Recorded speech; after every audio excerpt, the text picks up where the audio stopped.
By way of knockout, proudly fighting out of and representing his home of Watford, England, here is the 2012 Olympic gold medalist and the former two-time heavyweight champion of the world, Daniel Dubois!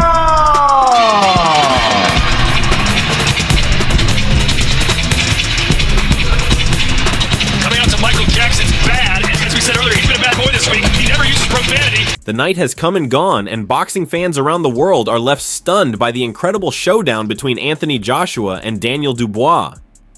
In front of a roaring crowd at Wembley Stadium, these two titans of the heavyweight division clashed in a fight that will be remembered for years to come. The atmosphere was electric, the stakes were high, and when the final bell rang, the outcome was undeniable. The opening rounds of the fight set the stage for a strategic battle. Joshua started cautiously, using his jab to keep Dubois at a distance, while Dubois looked for openings to land his signature left hook. It was clear that Dubois was aiming to disrupt Joshua's rhythm early on, but Joshua's experience shone through. He knew how to control the pace of the fight, working behind his jab and picking his moments to land clean shots. Dubois, on the other hand, was focused on trying to break through Joshua's defense, but he struggled to find the timing to land anything significant in the first few rounds. As the fight progressed into the middle rounds, Dubois found some success with body shots. He dug into Joshua's midsection, trying to slow him down and take away his mobility. These shots began to have an effect, and Joshua's movement slowed ever so slightly. The momentum seemed to shift as Dubois gained confidence, but Joshua remained composed. He responded with crisp right hands that kept Dubois from getting too comfortable. The crowd could sense the tension in the air, as both fighters had moments of control, but neither was able to dominate.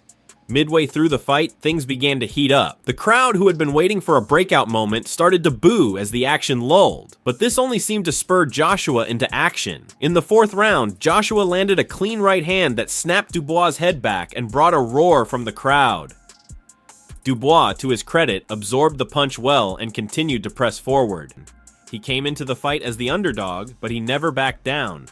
Dubois landed some solid shots throughout the fight and gave Joshua problems at times, particularly with his body work. However, he lacked the experience and composure needed to capitalize on those moments. After the fight, Dubois The buzz surrounding the fight was palpable, and fans were eager to see how it would all play out in the ring.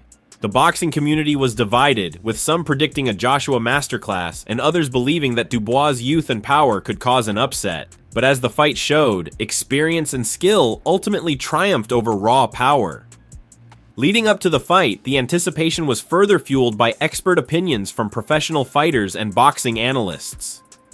Many predicted that Joshua's experience and technical abilities would be the deciding factor, while others believed that Dubois' power could trouble Joshua. The key factors heading into the fight were clear. Joshua needed to use his jab effectively, manage his stamina, and avoid getting caught by Dubois' heavy shots.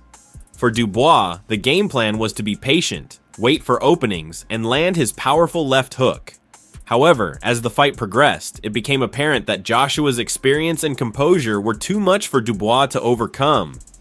Now that the fight is over, the question on everyone's mind is, what's next for both fighters?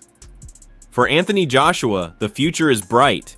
He is now in line for a potential super fight against Tyson Fury or Alexander Usyk, which would be one of the biggest events in boxing history. Saudi Arabia has already expressed interest in hosting such a fight, and the money on the table could make it a reality. A fight against Fury would be a massive showdown, with both men vying for the title of the best heavyweight of their era. On the other hand, a rematch with Usyk would give Joshua the chance to settle the score and prove that he can defeat the Ukrainian master boxer. Whichever path Joshua takes, his next fight is sure to be a blockbuster event. As for Daniel Dubois, this loss is not the end of the road. At 25 years old, he still has a long career ahead of him, and there is no doubt that he will bounce back stronger. Dubois has the power and the potential to be a world champion one day, but this fight showed that he still has some areas to work on. His next step will be crucial in his development as a fighter. A few more fights against top-level opponents will give him the experience he needs to compete at the highest level.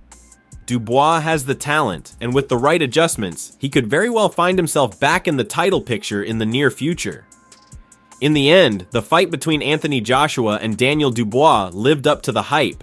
It was a night of high drama, incredible skill, and raw power. Joshua proved once again why he is one of the best heavyweights of this generation, while Dubois showed that he has the heart and determination to be a force in the division for years to come. The heavyweight division is alive and well, with exciting matchups on the horizon. Whether it's Joshua versus Fury, Usyk, or Wilder, boxing fans have plenty to look forward to in the coming months. Until then, we'll be talking about this fight for a long time. Stay tuned for more updates on the heavyweight division as the road to undisputed continues.